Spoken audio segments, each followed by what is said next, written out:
Je suis obligé de rigoler. Je rigole pas parce que je suis content qu'on ait perdu. Non, mais faut être logique. L'équipe la plus faible est éliminée. Alors, je vais pas être, je vais les démonter aujourd'hui. Et non, mais non, l'équipe elle était en progression, faut pas être ça. Non, je vais les terminer aujourd'hui, sauf quelques petites exceptions, parce que l'équipe la plus faible est éliminée. GG Manchester United, le Barça ne mérite pas de passer en Europe. On va en parler. Ce club-là est encore en reconstruction, période de transition et en ce que tu veux. Ce club-là ne mérite pas de passer. Et cher qu'on ne s'est pas qualifié parce que c'est pas mérité. C'est tout. Ils ont montré de meilleures choses que nous. Ils ont mérité de se qualifier. Manchester United a un visage d'une équipe qui veut jouer en Europe. Le Barça ne l'a pas. Tout simplement. On va parler vite fait du match. Après, je vais donner mon avis parce que là, il faut que ça sorte.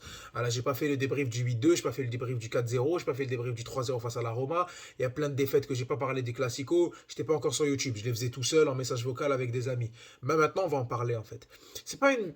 Alors, la première mi-temps, ça commence bien, parce que, comme je l'avais prédit dans ma vidéo de ce matin, 60-40 pour Manchester, ils ont gagné, c'était un score serré, et on allait jouer en 4-4-2 avec. Ah, je pensais qu'on verrait pas pire que Busquets, Vidal, Rakitic et Frankie de Jong, même si lui, il faut le retirer, mais bon, il faisait partie des quatre, je pensais qu'on verrait pas pire comme animation. Eh ben si. Busquets, avec 3 ans de plus. Sergi Roberto, 3 ans de plus sans avoir joué 2 ans et des blessures en plus. Tout ça avec le capital niveau de merde qu'il a. Hein. Caissier, c'est ce que j'ai besoin de parler. Et Frankie de Jong qui fait une saison extraordinaire, mais au bout d'un moment, tu peux pas t'en sortir. Et là, on parlera dans les quelques rares points positifs qu'on citera en fin de vidéo. Ou on va le faire peut-être maintenant. Voilà, on va le faire au début. Après, on va comme ça, on va les allumer. Je sais pas, voilà. Je pense qu'on va le faire. On va plus faire ça comme ça. Donc, pour parler vite fait du match, le FC Barcelone qui va venir dans cette formation en 4-4-2. Donc, ils ont décidé de remettre le back avec Baldé, Araujo, Christiansen, Koundé, Ter Stegen dans les buts. Le milieu de terrain, je vous l'ai dit. Hein, donc, Roberto Busquets, De Jong, Kessié qui avait l'énorme tâche de jouer à la place de Gavi en tant qu'ailier gauche parce que oui, c'est les mêmes profils. Lewandowski qui a joué, enfin je crois qu'il a joué, et Rafinha. Voilà, Rafinha. Voilà, en face, on avait une équipe de Manchester United très solide également. Donc la première période, le Barça, ils m'ont assez surpris parce qu'ils ont mis les ingrédients, c'est comme j'avais dit dans la vidéo. C'est-à-dire que à ce moment-là, si tu veux aller emmerder une équipe comme Manchester United, si d'un point de vue effectif tu es moins bon, il faudra y aller au courage, au pressing, garder ton identité de jeu. Jusque-là, mais allez, ils ont essayé, ils ont fait ce qu'ils ont pu. On a bien dominé, on a eu des occasions. Il y a un penalty qui tombe un petit peu comme ça. Lewandowski, encore une fois, avec sa légendaire présence dans les grands matchs, il réussit à nous faire une frayeur parce que ça rentre pas. Et à ce moment-là, qu'on le croit ou qu'on le croit pas, hein, à ce moment-là, j'ai dit, on perd 2-1. Je pense qu'on perd parce que je le sentais pas. Une équipe qui se procure un penalty marqué merdiquement, je les voyais pas tenir, je les voyais pas sereins. Bon, ça a pas manqué, hein. Ça a pas manqué. Oui, parce que j'ai peut-être pas encore dit, ça se verra sur le titre, on est éliminé. Hein. Le Barça vient de perdre 2-1 à Old Trafford. Voilà. Donc à ce moment-là, je vois l'équipe du Barça qui a des occasions, mais qui concrétise pas, avec un excellent Sergio Roberto qui a un face-à-face, qui rate, qui passe sur Kessié, qui tire sur un mec qui est allongé au sol. Donc au bout d'un moment, tu dis, bon, bah, cette action-là, on va la regretter. Le commentateur d'RMC dit, ouais, je pense qu'ils vont la regretter, cette action. Ça va pas manquer. Ils font une bonne première période. T'es même un peu surpris. Tu concèdes pas autant d'occasions que ça, par le beau face-à-face de Fernandez, mais tu dis, bon, voilà, sommairement, je pense que le Barça contrôle bien le match. À ce moment-là, on a des raisons d'y croire. Tu rentres à la deuxième période, boum, tu te prends un but direct avec 47e, et à ce moment-là, n'importe quel supporter de foot ou du Barça, un peu logique, il se dit, on s'est pris le but, la fin, elle est évidente. Tac, tu tapes pas, tu t'en prends un autre. Tu patauges ton football. Xavi, il essaie d'envoyer ce qu'il peut. Il met Ferran Torres, il met Ansu Fati à coup de Inch'Allah. Ferran Torres, il va se réveiller maintenant. Inch'Allah, Ansu Fati va se dire que peut-être que je mérite d'avoir le 10 derrière moi ou pas. Peut-être qu'on va essayer de faire quelque chose. Rien, rien.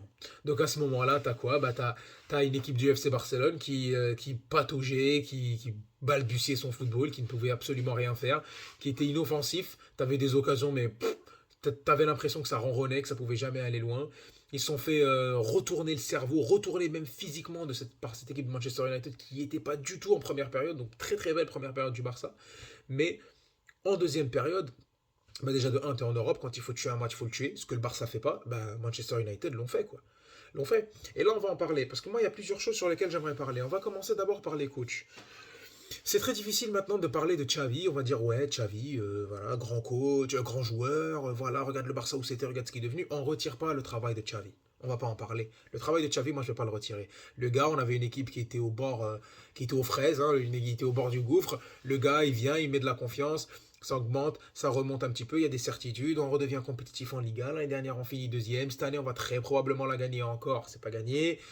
Tu prends un premier trophée. Tu vois un semblant d'identité de jeu, c'est dans la stratégie de reconstruction du club, ok. Sauf que ce coach-là, il est limité. Moi, qu'on vient me parler, qu'on me dit, ouais, c'est bon, je pense qu'on a le coach excellent, parfait pour le Barça, non. Non, quand tu as coaché El Sad, tu viens coacher le Barça directement après. Non, tu n'es pas encore prêt pour coacher l'FC Barcelone. C'était le coach qui pouvait venir, entre guillemets, parfait dans la configuration dans laquelle était le club. Oui, là, il n'y a pas de problème. Parce que tu n'as pas d'argent, parce qu'il te fallait quelqu'un sur qui, malgré les mauvais résultats, tu ne vas pas taper. Il fallait quelqu'un avec qui on va laisser du temps à bosser. Je pense qu'il ne prendrait pas beaucoup d'argent. Il aimerait le club, il va se dévouer, il accepterait d'être dans ce bourbier-là. Oui. À ce moment-là, qu'on ne me le vende pas comme un génie. Parce que tu as fait un 4-4-2 parce que tu manques d'ailier. Là, c'est pas que lui, c'est le club qui n'a pas d'argent. Mais à ce moment, qui ne peuvent pas se renforcer partout. Hein. Tu mets des leviers pour recruter des joueurs qui n'arrivent même pas à assurer le rang. Rafinha, Koundé. Mais à ce moment-là, Xavi, tu vas revenir avec des joueurs qui sont pas adaptés pour le 4-4-2, tu le remets en disant ouais bon heureusement il n'y a pas le but à l'extérieur, on va essayer de contrer, on sait jamais, ça peut passer, un bon centre de Rafinha, une petite tête comme ça, un petit décalage de Baldé, ça peut peut-être le faire. Sauf que non, sauf que c'est un aveu d'échec du FC Barcelone de voir un coach qui met un système ok, mais t'es dépendant de Pedri et de Gavi. Sans Pedri et Gavi, t'es pas bon.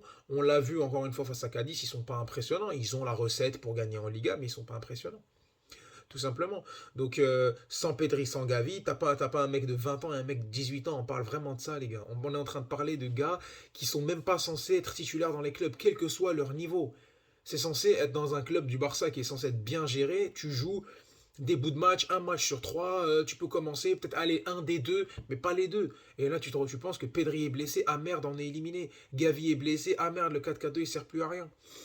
Tu vois, donc ça c'était pour parler de Xavi. Je pense qu'il s'est fait bouffer par notre ami Tenag qui a bossé. C'est quoi la différence entre les deux? Ben, Tenag, c'est simple, les gars. Tenag, il est venu, il a dit écoute, moi j'ai de l'expérience en tant que coach. Bon, il est plus âgé aussi, il n'y a pas de problème. J'ai des idées de jeu fortes, etc. Moi, je viens, Cristiano Ronaldo, t'es l'un des GOAT, t'es l'une légende du football. Tu me casses les couilles, tu joues pas, frère. C'est tout, casse-toi. Et je vais faire mon équipe mieux que toi.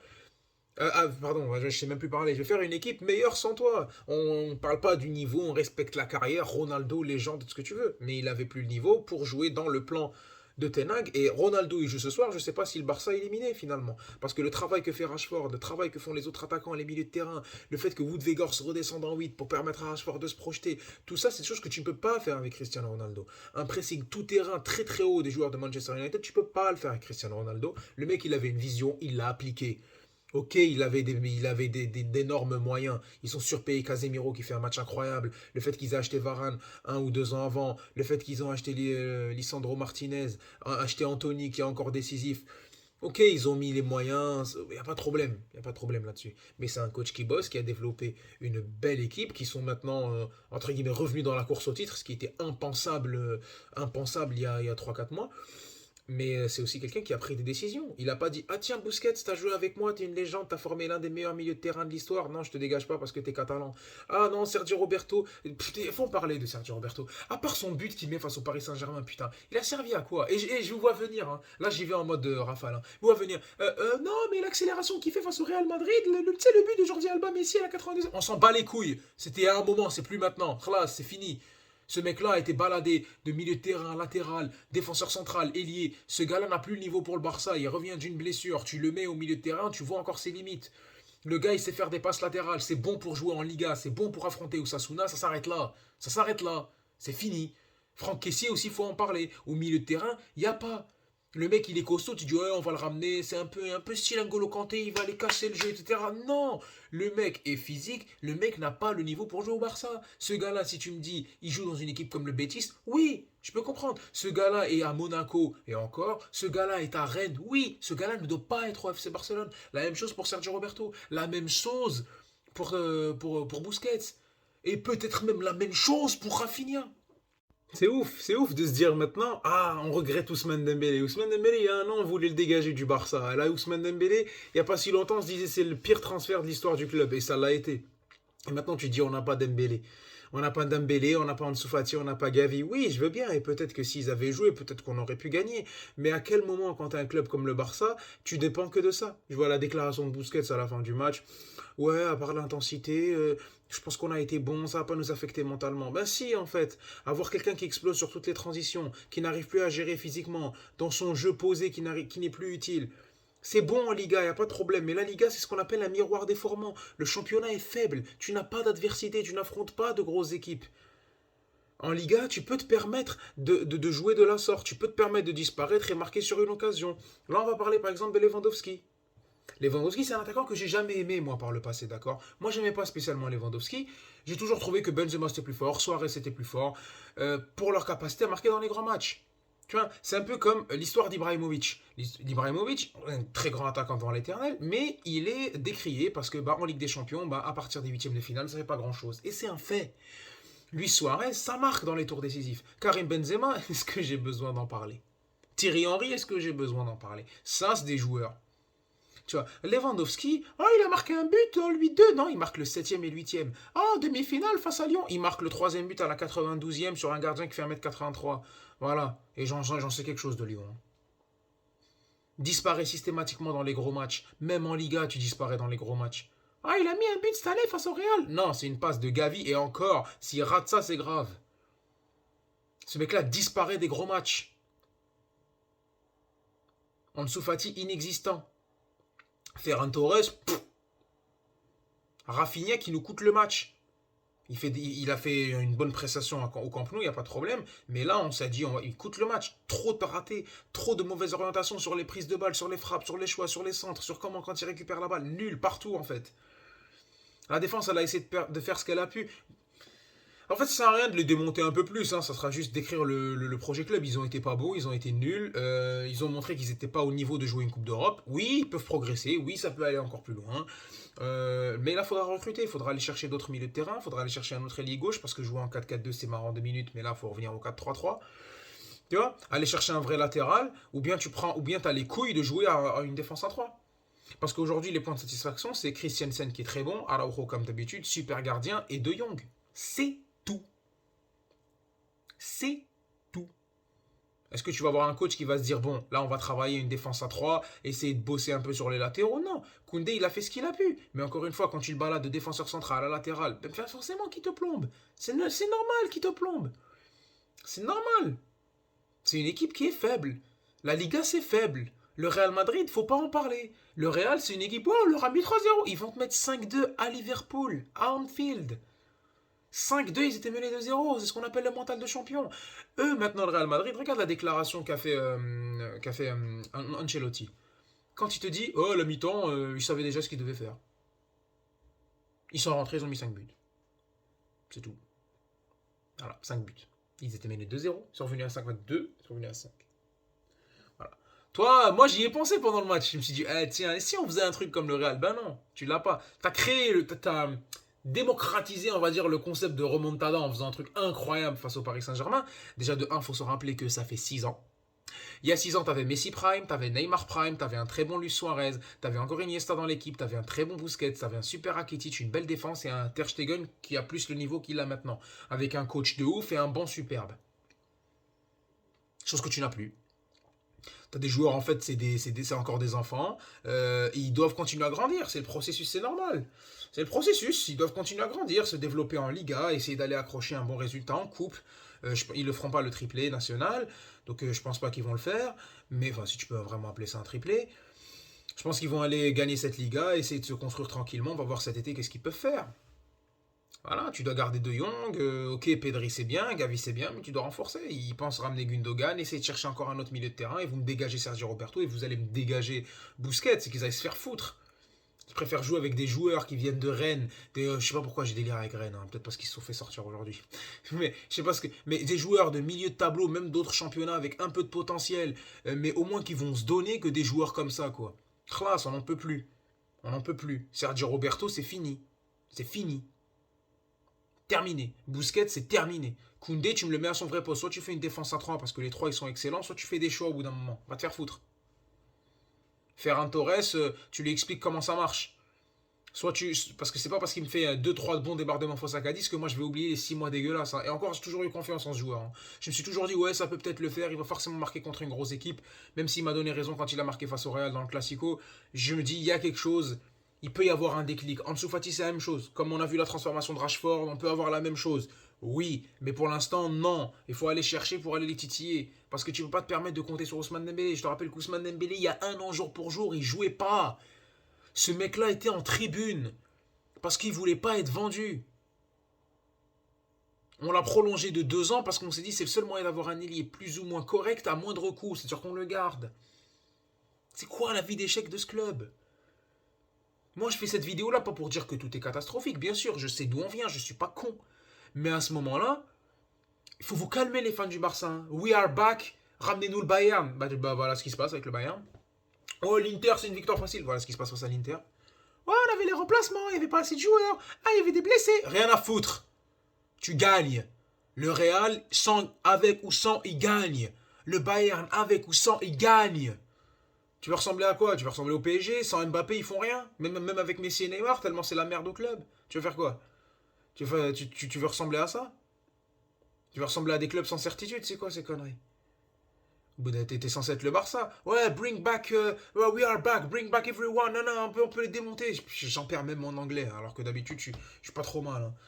Bring everybody here. We can do it. Ah, je vois les commentaires sur les pages du Barça. Mais putain, ça, il faut en parler. Les fans toxiques du FC Barcelone. Mais qu'est-ce qui casse les couilles? T'as l'impression qu'ils sont arrivés après la grosse période du FC Barcelone. Ils sont frustrés de pas avoir assez vécu ça. Ou ils ont connu que ça. Et pour eux, c'est ça le foot.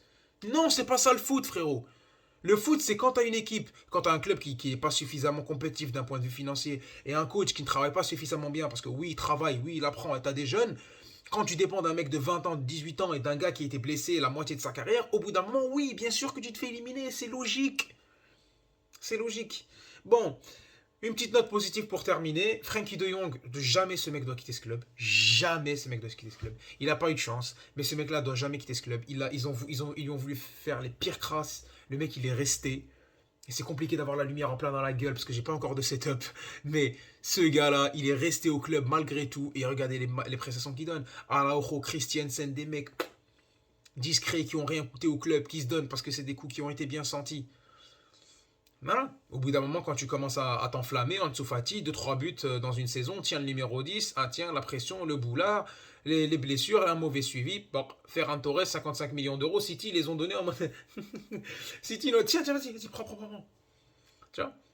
Donc le point positif, c'est l'équipe va continuer à grandir, à se construire, à essayer de se développer mentalement, on verra ce qu'ils pourront faire, mais on n'est définitivement pas prêt pour le très haut niveau.